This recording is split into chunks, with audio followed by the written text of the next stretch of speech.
and welcome everyone to another episode of Diaspora Talks, where we talk to people and achievers who have moved from the continents to the West and every other part of the world to talk about their journey. And I have with me a very special guest today. I know it's been a while we've done Diaspora Talks, but better late than never. So make sure you click the like button and subscribe. So like I was saying, today we have a very special guest. I have with me Mr. Bayo Bello, a legendary multi-instrumentalist, and as far as I know, the only African here in the US who is an expert of the steel pan.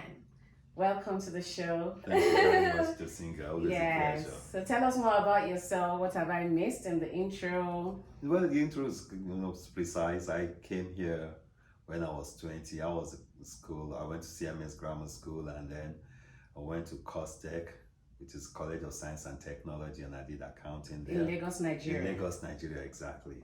And that was so I was there for 2 years, and I decided to relocate here and transfer to Clark, Atlanta. And I finished so I ended up getting a dual degree in accounting and economics. And so I did work as an accountant for about 10 years, and then I decided to go into IT. So now I'm a software developer, or what we call a network engineer. That's okay. That's so a musician and a network engineer. Wow, yes, wow. so So how did you get into music? Interestingly enough, it started when I was about 12 or 13. I was in the boarding house then, and I have a friend named, actually it was two of them. One is Babatunde Oshilaja and Augustine Evivier, and they play the harmonica, and they will play songs of praise. SOP, I remember SOP. Yes. Yeah. So they were playing I Will Make You Fishers of Men, right? And I asked them to teach me, so they both taught me, and I couldn't sleep that night. I was so excited, and so I played. In 2 days I figured out how to play all the songs. Wow. Most of the songs in songs of praise, and that's when I realized that it looks like I might have a little talent for music. Wow.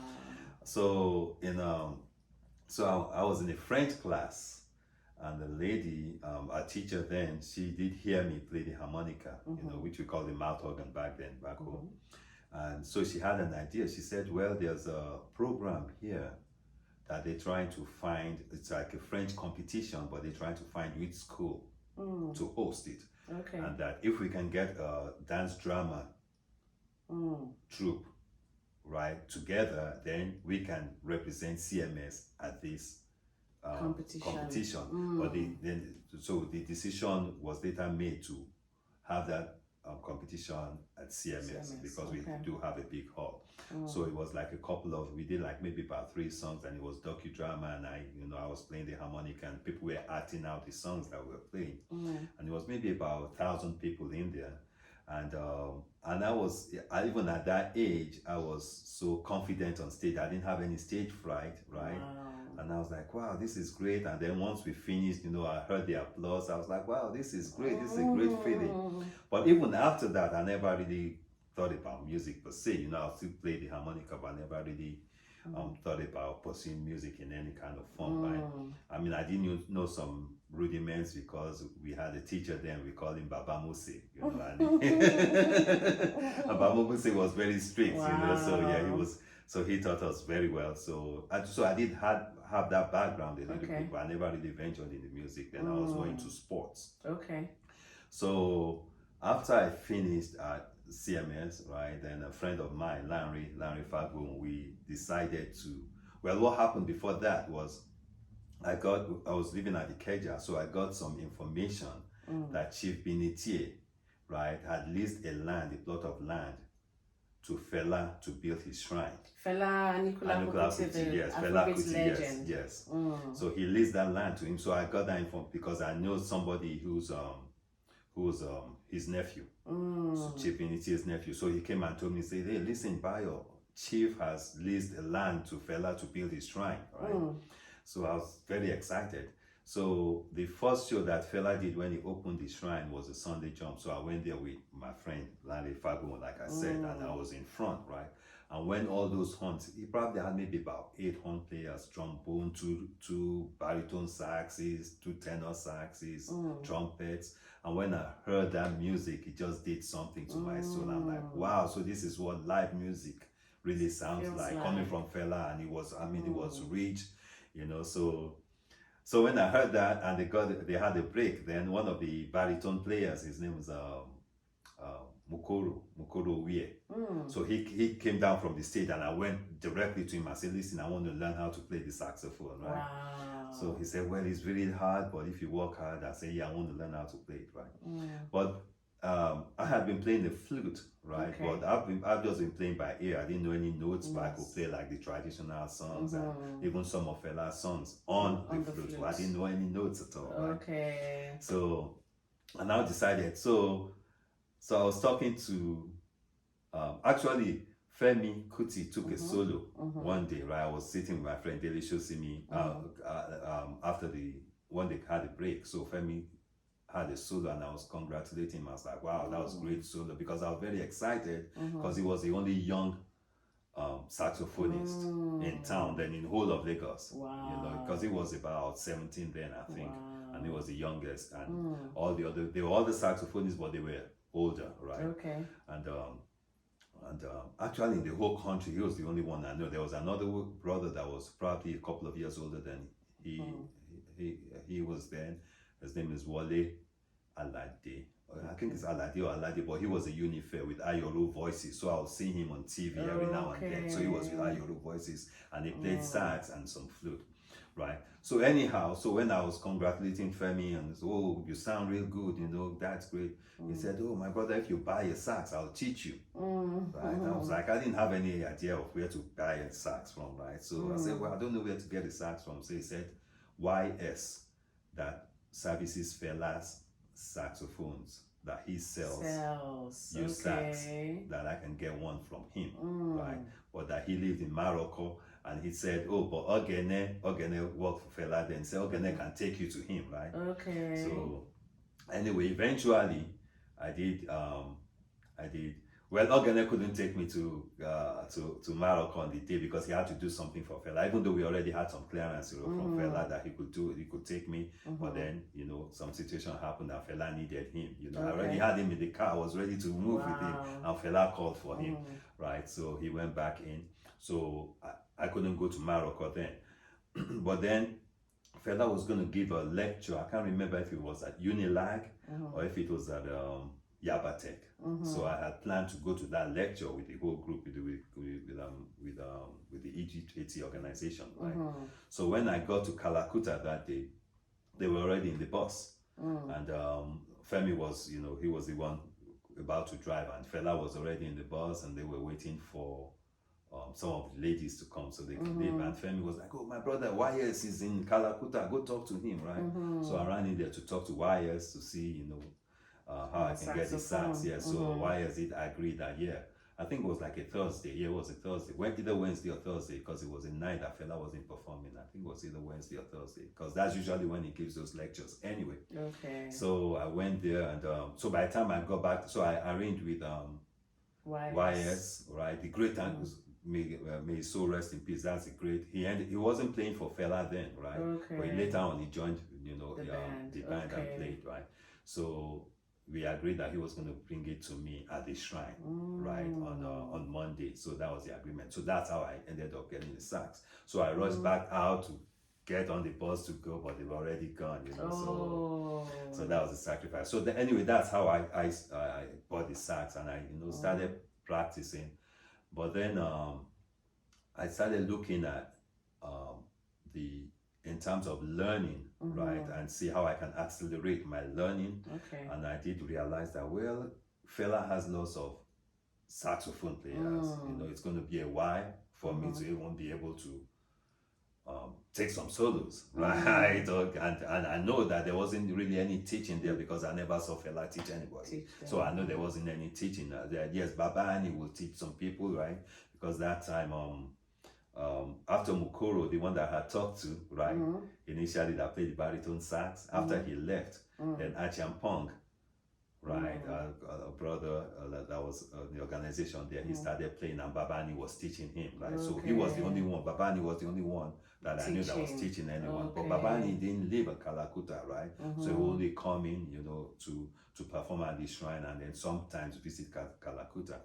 So anyway, as I was debating that in my mind, that where do I really want to try and play, here, when I knew I won't really have that much, opportunity and stuff. But then I was watching TV one evening with my mom, and then Peter King, right, came up and he performed. I'm like, wow, this is good. And I had seen him before, right? And he now made a statement that he is starting a school, College of Music, right? And that he's looking for students, and he advertised that he's looking for, that he's starting the school and all that. And I told my mom, I said, oh, I'm going to go to him, right? I'm going to go to Peter King. And my mom said, oh, I thought you wanted to play, for Fela. I said, no, I prefer Peter King. I said, he's looking for students and he's going to teach. I'm going to go there. So that Saturday, I, put my my sax in my car. When it's my mom's car, you know what? I drove it all over Lagos, because we all started driving like about 12 or 13. Yeah. Femi, Delicious, myself, Kola Akinwale, my buddy from CMS. We were all driving about 12, 13. So I went to Museum Kitchen. That's where PK performed. So after I finished, I went and talked to him. I said, I saw him on TV, and I'm interested, in attending his school. I said, well, he said, do you have a sax? I said, yes, I have a sax. I said, it's my car. I said, you want me to go get it now? He said, no.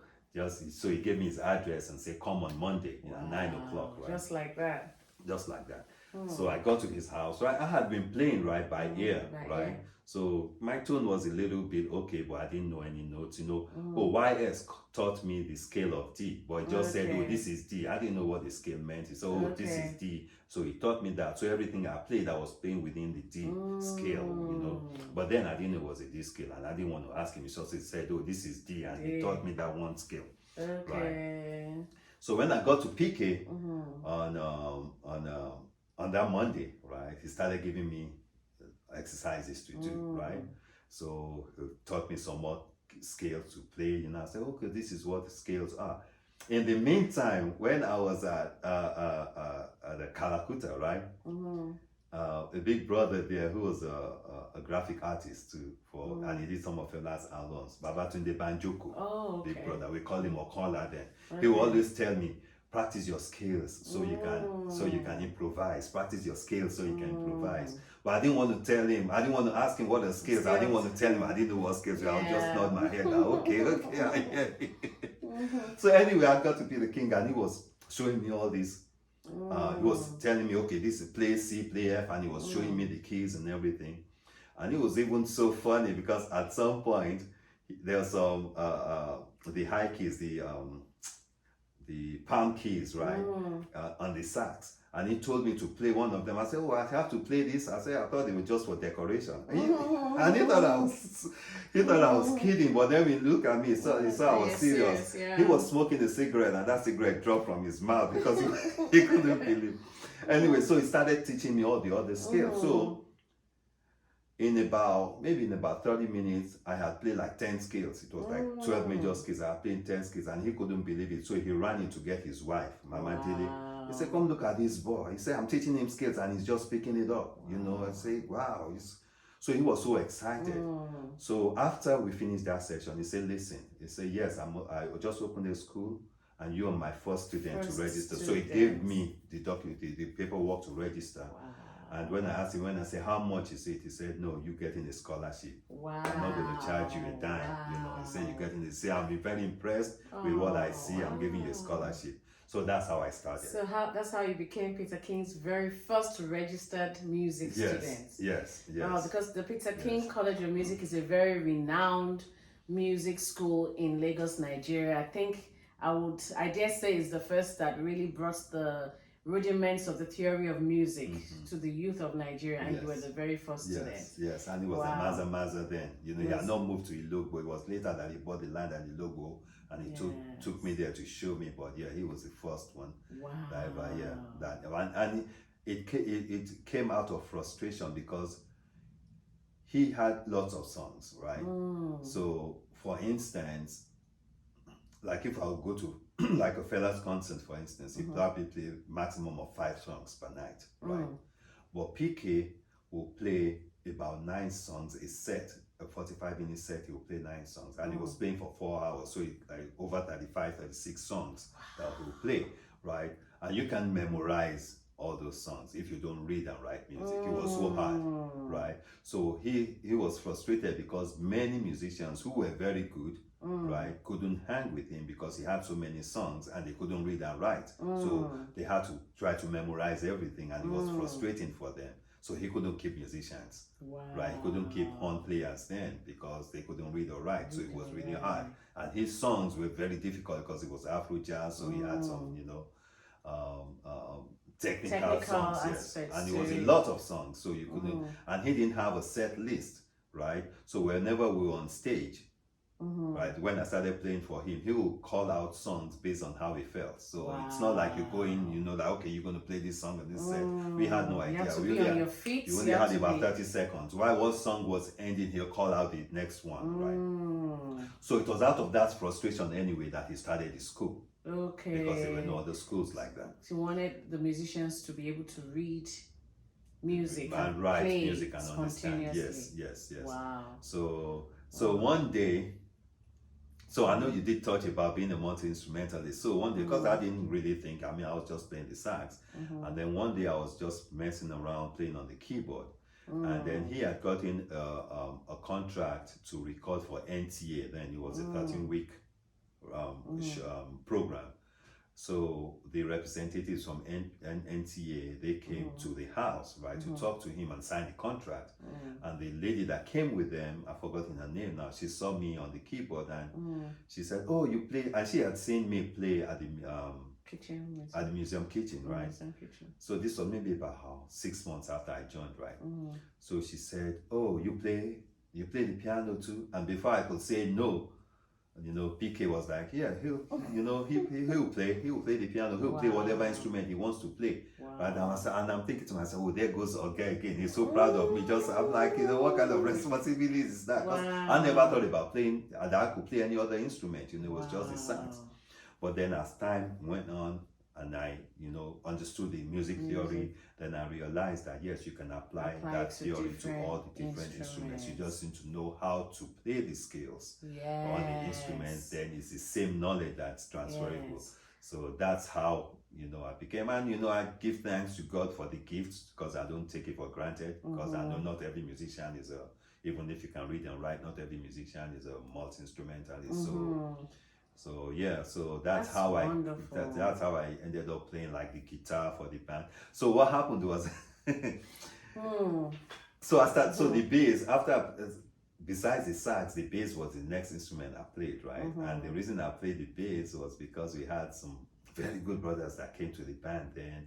Brother Jerry, he played the bass, Brother Raimi played trombone, and Willie Bestman played the drums, right? And they were very tight. So the band was very tight then. But then they were not there for too long, right? They left. But PK never really told me why they left. And I was upset to say, hey, that's the life of the musicians. They come and go. Our musicians, they come and go. So don't even stress yourself about it. So we did not have a bass player. So out of annoyance and anger, I picked up the bass and I started playing all these songs, learning all these songs, right? So I learned all these songs because they had left on a Monday. They didn't show up for practice on Monday, and we had the performance on Saturday because we played at the museum kitchen every Saturday. So I learned all those songs in 1 week, between that Monday and Saturday, I learned the songs. Now, mind you, I didn't know too many notes on the fretboard, but I knew where I didn't know too many, I couldn't tell you every note on the fretboard, but I knew some notes, right? And I could play by ear, so I just picked everything up by ear, and started playing. So that's how I started playing the bass. I eventually learned it, right, the right way. And then we now had a guitarist too, Elemidu, that was from Ghana, and he left, right? So I picked up the guitar too and learned that guitar that way. So that's how I. So as the musicians were leaving, you having to cover up, Yeah, made you learn and go out of the box for you. Yes. So that's probably fed into how you became a multi-instrumentalist today. Yes. Yeah, yes, and this definitely. same prestigious school, I think there's some known names that we know. Lagbaja went through that school. Yeah, I think Asha did some course and Asha 2 years, and some other people. And sometimes some people they'll reach out to me on Facebook and say, "Oh, Peter King has always talked about me, and they wonder if I'm the same Bayo Bello, and because they've gone to that school." Because you were like they make a reference to you as the very first alumnus. Yes. So maybe while they were teaching them in class, that your name comes up as a reference point. It was always coming up. Yes, and I didn't even know that. Because many students from PK now he's had I think over 2,500 students so far, and some of them have reached out to me. Wow, that is awesome. Yeah. Wow, what a story. Now I know. Yeah.